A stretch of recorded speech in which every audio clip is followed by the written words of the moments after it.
Shiva Mahapuranam, Rudra Samhita, Parvati Khanda, Chapter 31, Illusion of Shiva.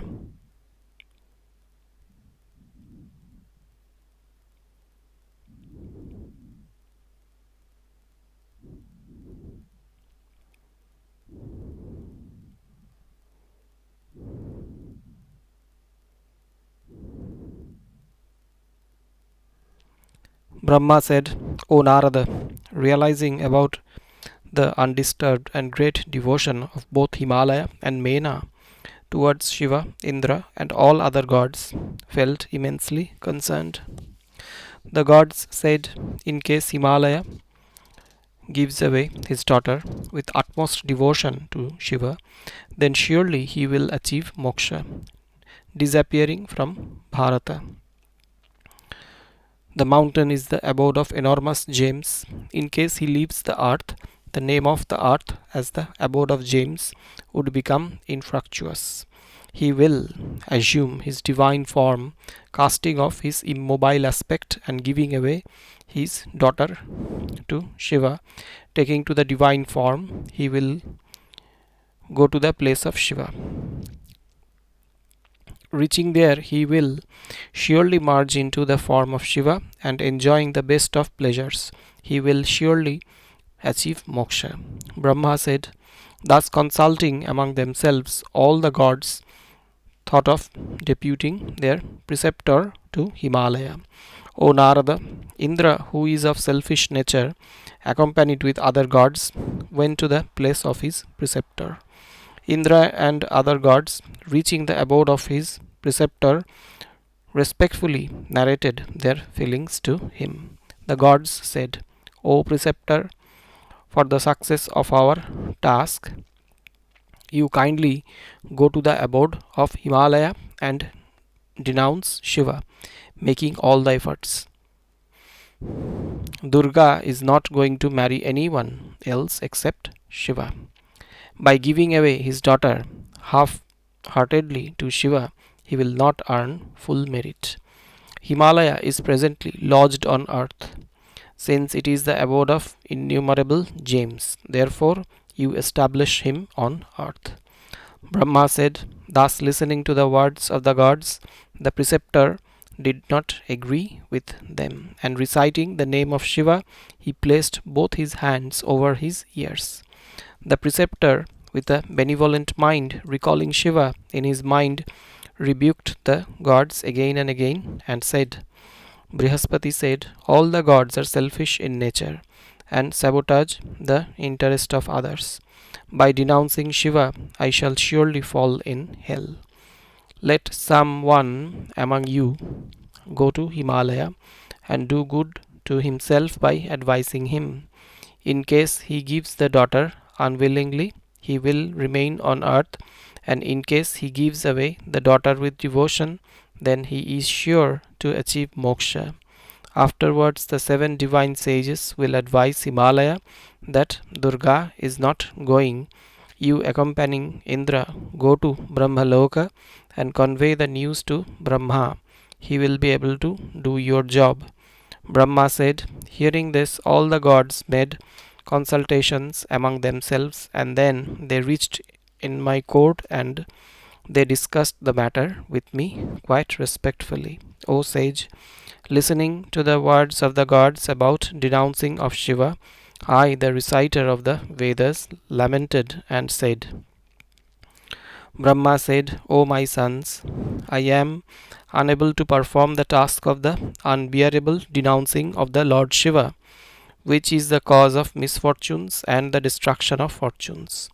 O gods, you should go to Kailasa and please Shiva and send him to the place of Himalaya. Let him go and denounce himself before Himalaya, because the denouncement of others leads to destruction, while one's own denouncement earns glory. Brahma said, the gods, listening to my words, offering their salutation to me, went to Kailasa, the chief of the mountains. Finding Shiva there, the gods, lowering their heads, bowed in reverence to him and started eulogizing him with folded hands. The gods said, O God of gods, O Shiva, all of us take refuge in you, and you remove the miseries of your devotees. O Lord, you are favorably disposed towards your devotees, always engaged in their tasks. You are the uplifter of the distressed and ocean of mercy. You remove our miseries and distress. Brahma said, thus eulogizing Shiva. Indra and other gods placed the entire news respectfully before Shiva. Listening to the words of the gods, Lord Shiva accepted their request with a smile. All the gods, reaching their respective abodes, thought that the task was done and started praising Sadashiva. Thereafter, Shiva, the Lord of Illusion, who is favorably disposed towards his devotees, being unblemished, went to Giriraja. At that point of time, Giriraja was seated over the lion throne, surrounded by his kinsmen and Parvati in the assembly. At that every moment, Sadashiva arrived there, wearing the shining tilakam over the forehead, carrying a beautiful umbrella and a danda. He was clad in beautiful clothes. He was holding a rosary of crystal beads, wearing salagrama around his neck, reciting the name of Hari with devotion. Taking to the form of a Brahmana ascetic, arrived there. Finding him there, Himalaya got up with his kinsmen. Finding a unique guest, he prostrated before him. Parvati also offered her salutation with devotion to the Lord of her life. Recognizing him, Parvati delightfully offered her prayer to him. Shiva, in the form of a Brahmana, blessed all. O dear one, he praised heartily the goddess Shiva, blessing her at the same time. The king of mountains, Himalaya, respectfully offered him Madhuparka, etc., which was accepted by Brahmana with pleasure. Then great mountain Himalaya, adoring the Brahmana appropriately and inquired about his welfare delightfully. Then Giriraja inquired the Brahmana about his identity with all respect. Brahmana also replied soon with due respect. The Brahmana said, O foremost among the mountains, I am a learned Vaishnava Brahmana. I roam about on earth, living on astrology and matchmaking. By the grace of my preceptor, I move like the speed of mind can move everywhere. Am omniscient, simple-minded, and help others. I have an auspicious soul, besides being the ocean of mercy and the remover of all the blemishes.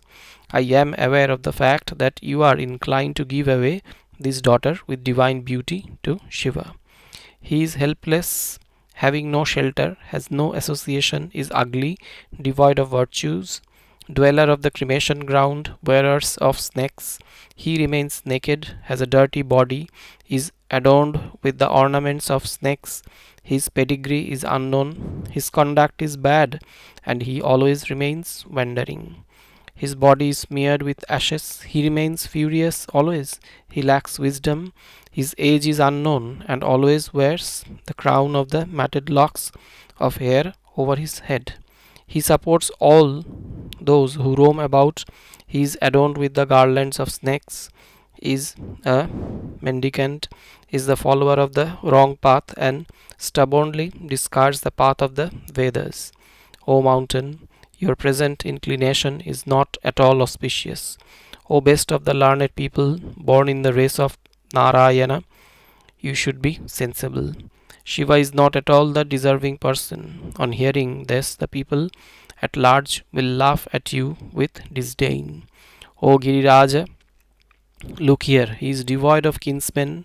You are the enormous abode of gems, while Shiva is a pauper. O Lord of mountains, you living Parvati, consult your other relatives like sons, wife, and the wise courtiers. O wise mountain, The patient does not like the medicine, and on the contrary, he likes the harmful diet that increases the sickness, appeals him the most. Brahma said. Thus speaking, the Brahmana stopped. Thereafter, he took the food and left the place delightfully for his abode. इति श्री शिव महापुराणे द्वितीयायां रुद्र संहितायां तृतीये पार्वती खंडे शिव माया वर्णनं नामैकनत्रिंश अध्यायः. Chapter 32. Arrival of Sapta-Rsis. Brahma said, listening to the words of the Brahmana, feeling painful at heart and dropping tears, Mena said to Himalaya. Mena said, O Giriraja, you listen to my words, which are going to ultimately result in comfort. You better ask the opinion over the words of the Brahmana from the devotees of Shiva. The Brahmana, who had been the devotee of Vishnu, has denounced Shiva. O Lord of mountains, listening to the same, I feel extremely painful at heart. O Lord of mountains, I shall not give my daughter to that Shiva, because of his being ugly, devoid of humility and virtues, because my daughter is quite beautiful and possesses all the virtues. In case you do not agree to my words, then I shall end my life or consume poison. I shall bind a rope around the neck of Parvati and drag her to the forest and drown her in the ocean, but I shall never give my daughter to Shiva. Thus speaking, Mena, with her mind filled with grief, retired to the chamber of anger, discarding food, and lay down over the bare floor.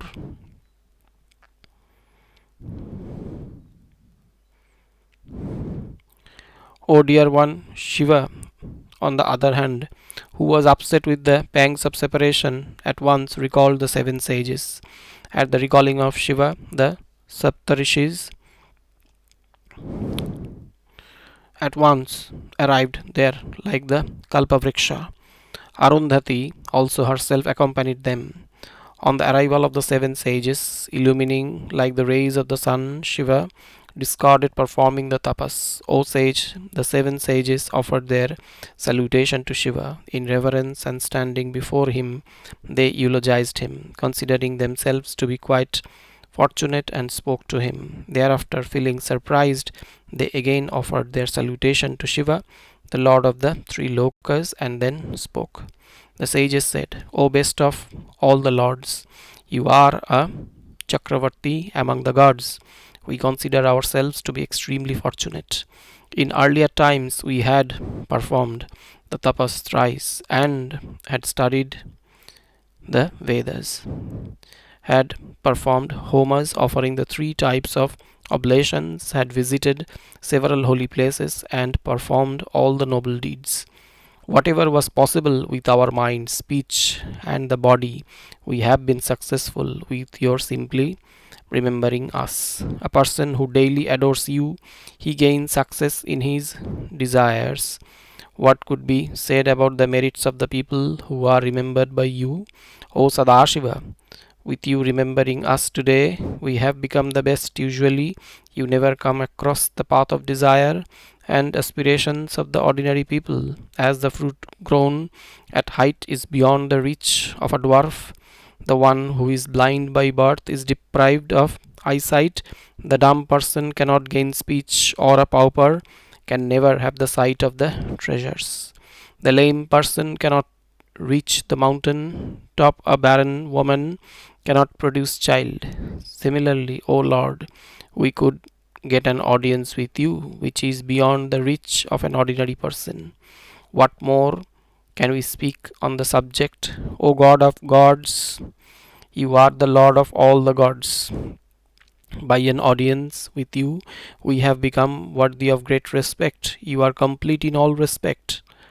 You are complete in all respects.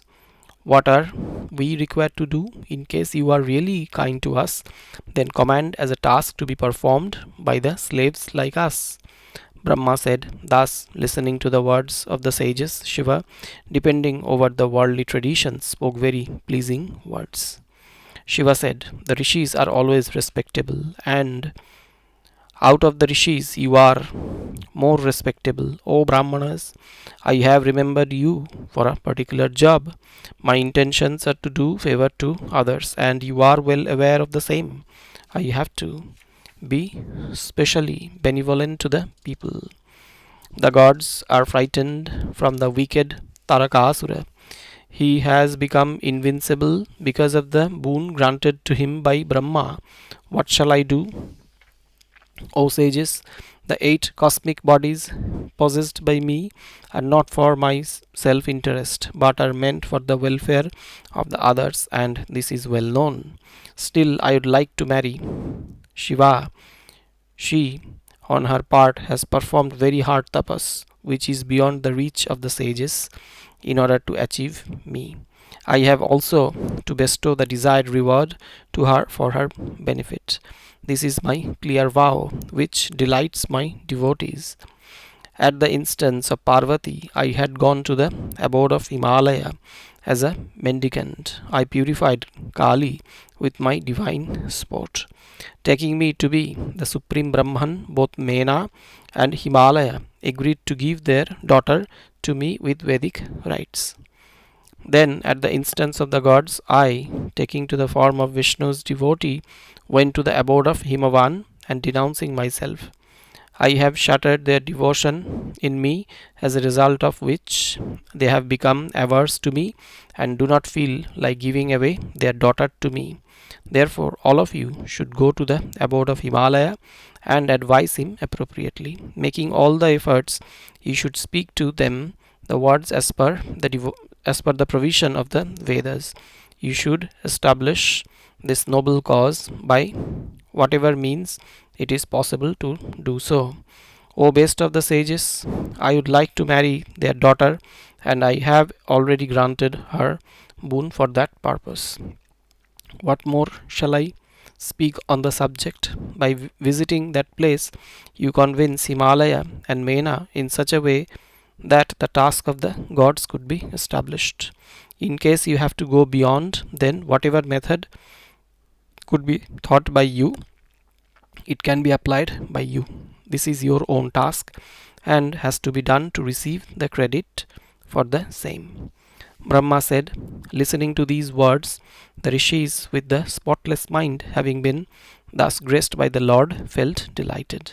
We became opulent and felt successful in all respects. We became adorable among all creatures. Who is adorable by Brahma and Vishnu and bestows success in all the tasks was entrusting the rishis for a particular task.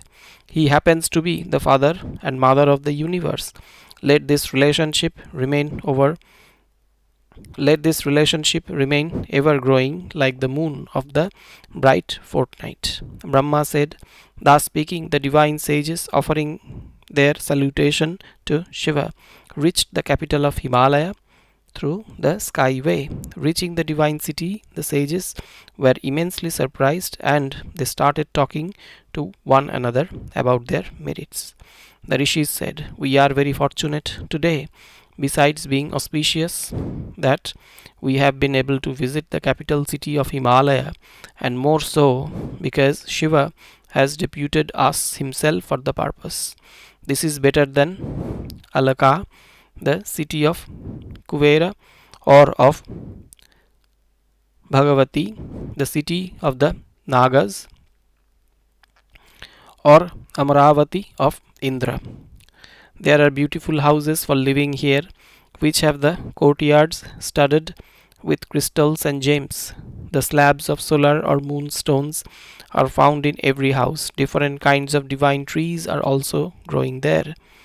There are toranas in every house, in the balconies, over the rooftops. The swans as well as the parrots are found carved on the walls of the palaces. The beauty of the festoons is found in every house, which are of different types and shapes. There are several lakes, step wells, and tanks spread everywhere. The gardens and the parks are of various types and are visited by the people with pleasure. The men are like gods, while the women resemble the apsaras. The comforts which are achieved by the performers of the yajnas and the followers of the Puranas, the same comforts can be achieved in the Himalaya without much efforts. The people preserve the desire of the heaven till such time they do not visit this place. O ascetics, after looking at this place, the desire for the heaven vanishes, or the heaven looks of no consequence for them. Brahma said, in this way, the best of the sages, praising the beauty of the city, went to the abode of Himalaya, possessing enormous riches.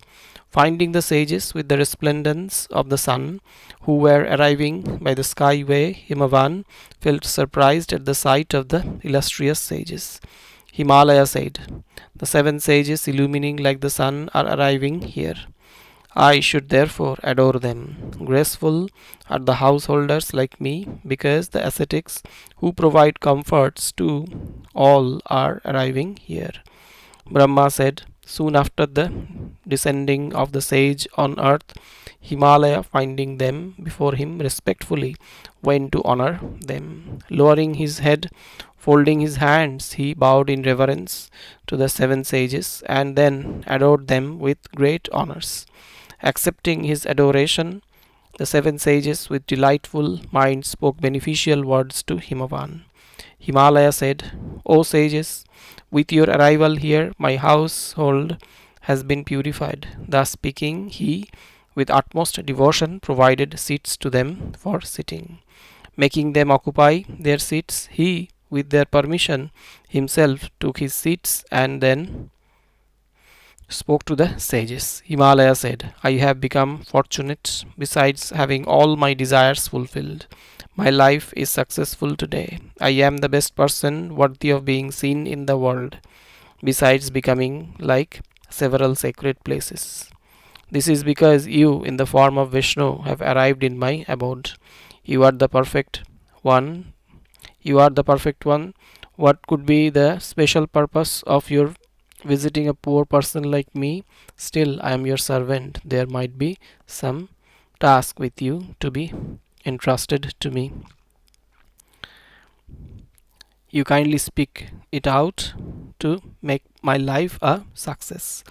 इति श्री शिव महापुराणे द्वितीयायां रुद्र संहितायां तृतीये पार्वती खंडे सप्तर्ष्या गमन वर्णनं नाम द्वात्रिंशोऽध्यायः. Chapter 33, Pleasing of Himavan. The rishis said, Shiva is called the father and Shiva the mother of the universe. Therefore, you should give away your daughter to Shiva. O Himalaya, by doing so, your life would be successful, and in that case, you would become the preceptor of the preceptors of the world.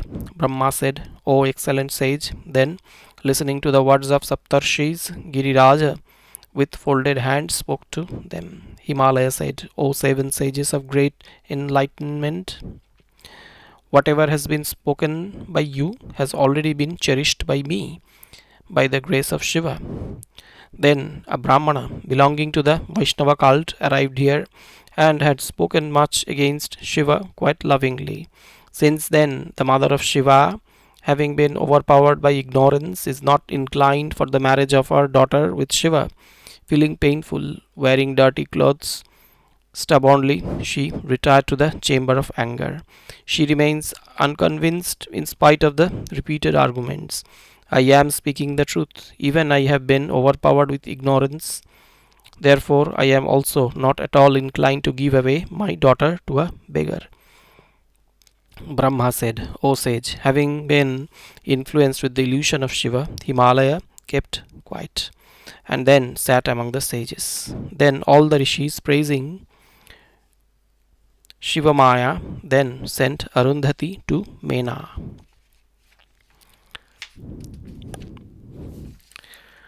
Thereafter, Arundhati, the bestower of knowledge, at the command of her husband, went to the place of Mena and Parvati at once.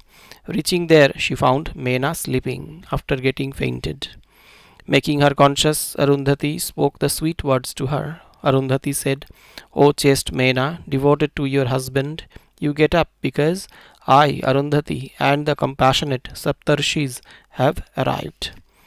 Brahma said, listening to the voice of Arundhati with her beaming face. Mena got up and offered her salutation to her. Mena said, which one of my merit has risen today, that the wife of Vasishtha and the daughter-in-law of the creator of the universe has arrived here in our abode?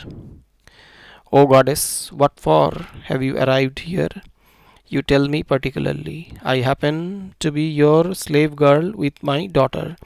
Be graceful on me. Brahma said. At these words of Mena, Arundhati convinced her variously. She took Mena with her and arrived at the place where Sapta-Rsis were seated. Thereafter, the Sapta-Rsis, who were well versed in speech, with their minds devoted in Shiva, respectfully convinced Giriraja. The rishis said, O Giriraja, you listen to our benevolent words. By giving your daughter Parvati to Shiva, you become the father-in-law of the destroyer of the world. You should pray to the Lord of all, making all the efforts. Brahma is desirous of uniting Shiva and Parvati for the destruction of Taraka. Though Shiva, the great yogin, is disinterested in marriage, but still he will marry your daughter at the request of Brahma. Your daughter has performed tapas in order to achieve him, for which Shiva has bestowed a boon on Parvati. Shiva will marry her because of these two reasons. Brahma said, listening to the words of the sages, Himalaya, who had been feeling panicky, smiled and spoke quite humbly.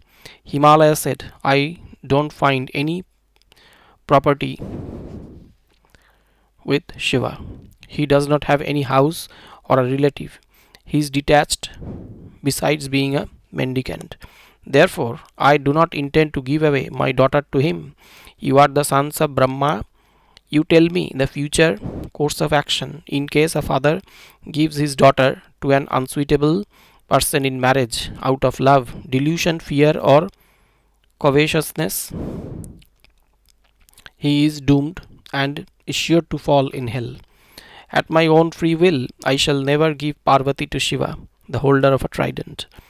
O sages, whatever arrangement suits the occasion should be carried out. Brahma said, O excellent sages, on hearing the words of Himavan, Vasishtha, the most eloquent in speech among the sages, said,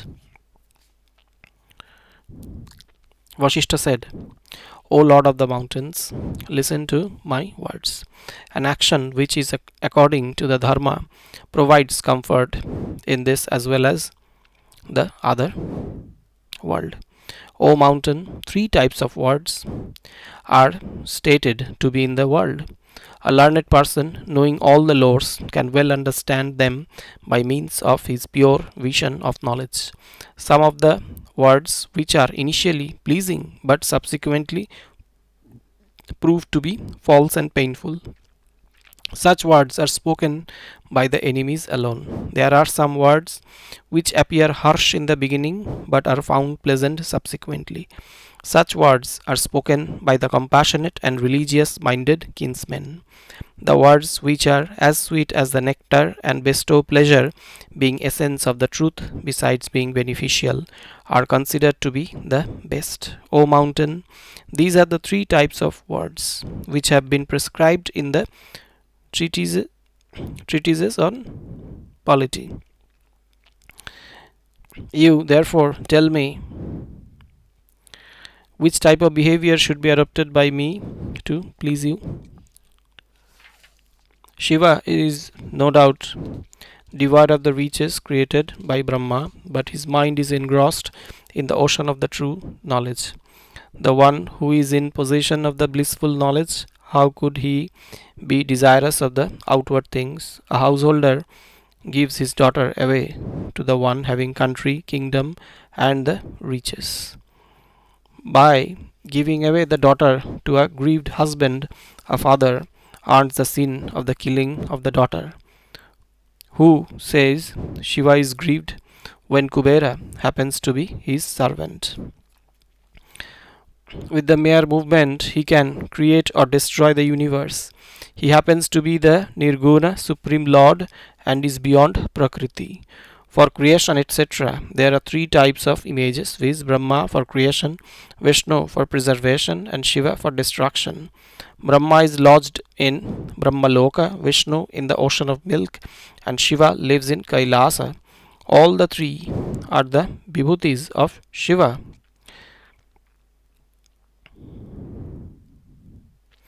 The primordial Prakriti emerging out of Shiva takes to three forms in the creative activity, partially out of support with diverse digits. Saraswati, born out of his mouth, is the presiding deity of speech. Lakshmi, born out of his chest, bestows all types of riches. Parvati was manifested out of the luster of the gods. Then, after killing all the demons, she bestows all the fortunes on the gods. In another kalpa, she was born from the womb of the wife of Daksha and was known by the name of Sati, who was married to Shiva by Daksha. She, listening to the denouncement of her husband, ended her life in the fire of yoga. She has presently been born out of the womb of Mena. O mountain, this Shiva will remain the wife of Shiva in all the birth and provide the best of wisdom to the best of the learned people. She is always victorious, who bestows success, being the form of success herself. Shiva applies the ashes of the bones of Sati always on his body. Therefore, you give away Parvati, your beautiful daughter, to Shiva, otherwise, she herself would go to the abode of her husband. Mahadeva observed that Parvati, after taking a pledge, had to bear many pains while performing the tapas. Shiva, then taking to the form of a Brahmana, arrived at the place where she had been performing the tapas. Assuring her and bestowing the desired boon on her, he returned to his place. O Himalaya, being subservient to the prayer of Parvati, he is asking for her hand. O Giriraja, you had also accepted the same getting devoted to Shiva. How have you changed your mind, you tell me? Returning from there, Shiva has sent us together with Arundhati and the rishis to you with prayer. O Himalaya, we would like to convince you. You give away Parvati to Shiva, and by doing so, you would earn enormous bliss. O Giriraja, in case you do not give Shiva to Shiva of your own sweet will, then she would be married with him due to the moves of the destiny. O dear one, Shiva had bestowed a boon on Parvati at the time of her performing the penance, and the words of Shiva cannot be otherwise. O Himalaya, even the pledge of the devotees of Shiva cannot be broken. Then, what to speak of the pledge of Shiva taken by him himself? Indra had once playfully cut off the wings of the mountains, while Parvati had destroyed the peak of the Sumeru mountain. O Lord of mountains, it would not be advisable to destroy your entire riches for the sake of one person. You better disown one for the sake of one person. These are the eternal words of the Vedas. The king Anaranya had protected his wealth by giving away his daughter to a Brahmana, being afraid of him. His preceptors and the kinsmen, well versed in the lores of polity, had advised the king, who had been panicky, of the curse of the Brahmana. Therefore, O king of the mountains, you also protect your kinsmen, besides ruling over the gods by giving away your daughter to Shiva. Brahma said, thus listening to the words of Vasishtha, Himalaya, while painful at heart but smiling outwardly, inquired about the story of the king Anaranya. Himalaya said, O Brahmana, in which race was the king Anaranya born? How did he save his property by giving away his daughter, Brahma said, listening to the words of Himalaya, Vasishtha, feeling delighted, narrated the relevant story to Himalaya. इति श्री शिव महापुराणे द्वितीयायां रुद्र संहितायां तृतीये पार्वती खंडे गिरि सांत्वनो नाम त्रयस्त्रिंशोऽध्यायः।